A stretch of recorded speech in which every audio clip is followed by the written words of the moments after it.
Overshadowed by waves of executive orders, tariffs and mass firings, US President Donald Trump's modifications to American space policy have often been sidelined by the general public.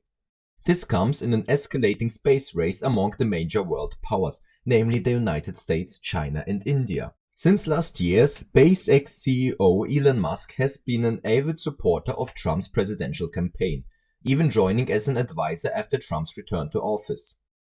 Although the relationship between Trump and Musk has fallen out in recent weeks, Musk still holds significant sway in the Trump administration, with the signals given by the administration often being viewed as contradictory to its goals. This begs the question: how are Trump and Musk changing outer space?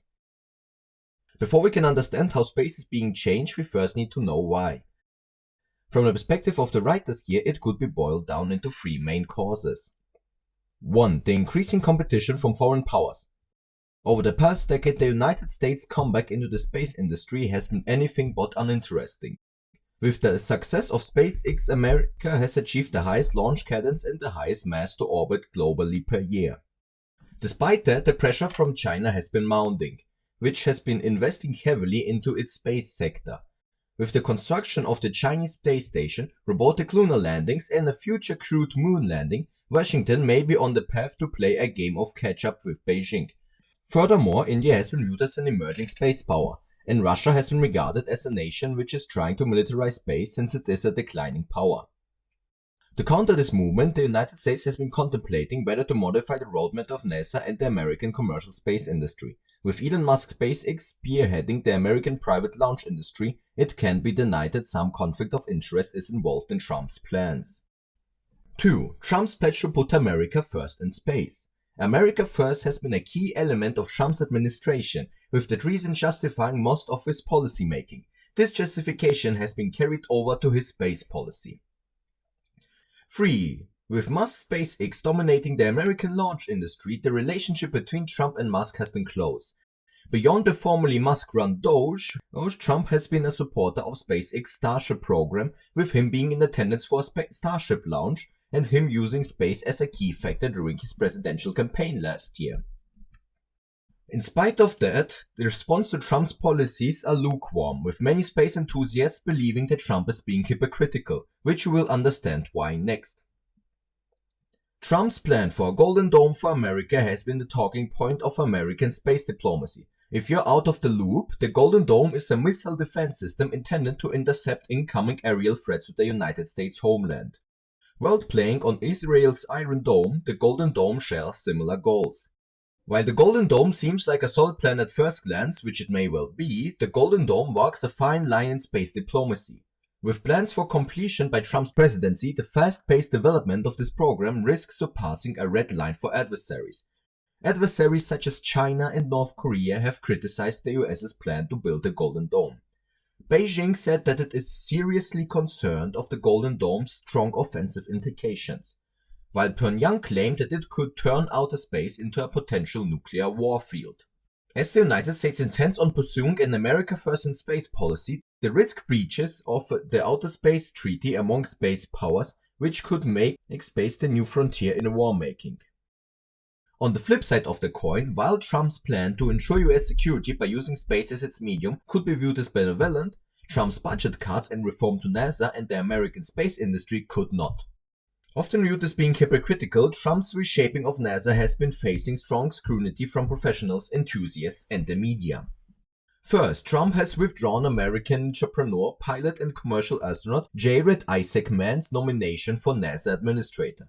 In a post on Truth Social, Trump stated that he will announce a new nominee who will be mission-aligned and put America first in space, after he held a thorough review of prior associations. First reported by Semaphore, the decision is due to Isaacman not being politically loyal enough to the Trump administration. Despite Isaacman being well liked within the space community, it appears that the failure of Isaacman's nomination stems from Musk stepping back from politics. The collapse of Isaacman's nomination deals a major blow to the future of American space exploration, especially with NASA's proposed budget cuts. Second, in the Trump administration's fiscal year 2026 budget request, the administration proposed slashing NASA's budget from $24.8 billion down to $18.8 billion, which is a staggering 24% reduction.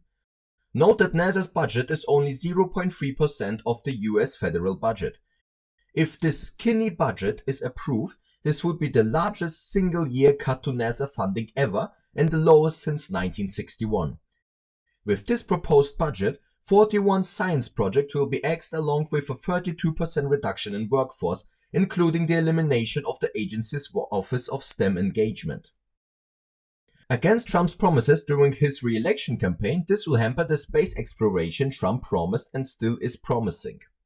The proposal includes the cancellation of the Mars Sample Return mission, which is currently underway and is planned to return Martian soil and rock samples to Earth.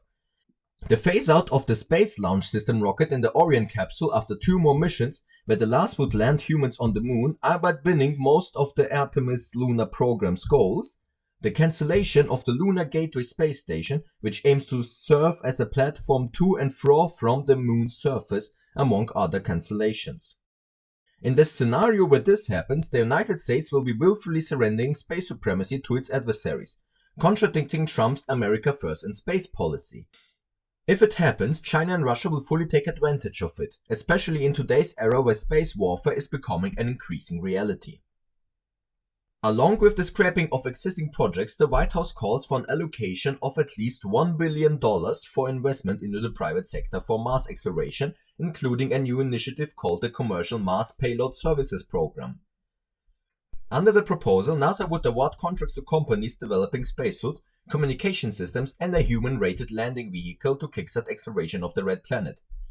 Similar to how was done with the Commercial Crew Program, where commercial companies launch astronauts to the International Space Station via vehicles such as SpaceX Crew Dragon and Boeing Starliner. This plan closely aligns with the mission of Elon Musk, who is fairly optimistic on sending humans to Mars by the end of the decade. Although this sparks concern, this request will first have to be approved by Congress, which a planetary society believes will be dead on arrival. In spite of its unlikelihood, this displays the Trump's administration hypocrisy. Just within a few months of Trump's return to the Oval Office, the path of American space policy has been rewritten. With an uncertain future, China may take advantage of this turmoil to take the helm on space exploration. The ambivalence of the Trump administration towards space exploration and its goals to commercialize space leaves the air within the space industry and community increasingly pessimistic. That's all for today, and we'll be back with more, so make sure to subscribe. As a starting team, every bit of support and advice helps, so please consider liking the video and leaving a comment. This was a Crossbenchers production. Thanks for watching.